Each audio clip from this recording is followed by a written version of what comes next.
Hello, నేను doctor Indrani, IVF consultant at Hegde fertility centre Suchitra branch.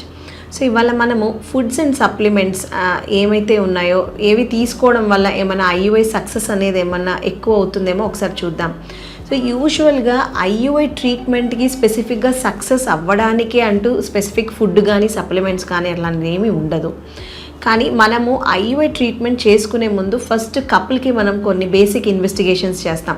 So ఆ ఇన్వెస్టిగేషన్స్లో వాళ్ళకి హిమోగ్లోబిన్ లెవెల్స్ ఒకసారి చెక్ చేస్తాం, థైరాయిడ్ లెవెల్స్ ఒకటి, అండ్ వైటమిన్ డి లెవెల్స్ కపుల్కి ఇద్దరికి చెక్ చేస్తాం. సో వీటిల్లో ఏమన్నా తక్కువ ఉన్నప్పుడు, హిమోగ్లోబిన్ తక్కువ ఉంటే వాళ్ళకి ఐరన్ సప్లిమెంట్స్ ఇవ్వడం జరుగుతుంది.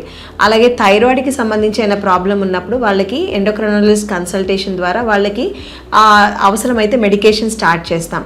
అలాగే వైటమిన్ డి లెవెల్స్ లో ఉన్నప్పుడు వాళ్ళకి ఈ వైటమిన్ డి సప్లిమెంట్స్ అనేది చాలా అవసరం. ఈ మధ్య కాలంలో చాలా మందికి ఈ వైటమిన్ డి లెవెల్స్ లో చూస్తున్నాం. So it has been proved అనమాట, అంటే vitamin D has a role in fertility అని.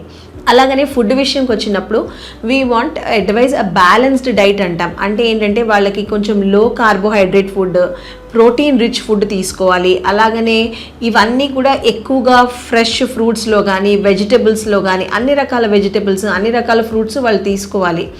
అండ్ అలాగనే కొంతవరకు ఈ సప్లిమెంట్స్లో మనము ఫోలిక్ యాసిడ్ ఒకటి అడ్వైజ్ చేయాలి, అది చాలా ఇంపార్టెంట్. ఫోలిక్ యాసిడ్ ఏంటంటే మదర్ ప్రెగ్నెంట్గా ఉన్నప్పుడు ఒకవేళ ఫోలిక్ యాసిడ్ కనుక తక్కువ ఉన్నట్టయితే బేబీలో న్యూరల్ ట్యూబ్ డిఫెక్ట్స్ అంటాం, అంటే బ్రెయిన్కి సంబంధించి కానీ స్పైన్కి సంబంధించి కానీ మన అబ్నార్మాలిటీస్ వచ్చే ఛాన్సెస్ ఎక్కువ. సో అలాంటివి తగ్గించడానికి మదర్ ప్రెగ్నెన్సీ ప్లానింగ్ చేస్తున్నప్పుడు ఒక 1 to 2 months నుంచే ఈ సప్లిమెంట్స్ తీసుకోవడం వల్ల వాళ్ళకి ప్రెగ్నెన్సీలో చాలా బెనిఫిట్ ఉంటుంది అనమాట. అలాగనే ఇంకా ఫుడ్లో మనము లో ఫ్యాటీ ఫుడ్ తీసుకోవడం అడ్వైజ్ చేస్తాము. అలాగనే ఎక్సర్సైజ్, ఫిజికల్ యాక్టివిటీ, కపుల్కి కనీసం ఒక 1/2 hour ఫిజికల్ యాక్టివిటీ అనేది ఉంటే చాలా మంచిది. అలాగే ఈ డైట్లో ప్రోటీన్ రిచ్ ఫుడ్ తీసుకోమని చెప్తాం. సో ప్రోటీన్స్ అంటే మామూలుగా ఈ పప్పు దినుసుల్లో ఉంటాయి, అలాగనే మిల్క్ ప్రోడక్ట్స్లో స్పెషల్గా కర్డ్లో ఉంటుంది, తర్వాత పన్నీర్ అని అంటాం దాంట్లో ఉంటుంది, అలాగనే ఎగ్ వైట్స్లో ఎక్కువ ఉంటుంది. సో నాన్ వెజిటేరియన్ కూడా చాలామందికి అపోహలు ఉంటాయి, నాన్ వెజ్ ఫుడ్ తినడం వల్ల ఒళ్ళు వేడి చేస్తుంది, దానివల్ల వాళ్ళకి ప్రెగ్నెన్సీ అనేది ఎఫెక్ట్ అవుతుంది అనుకుంటారు. అలాంటిది ఏం లేదు.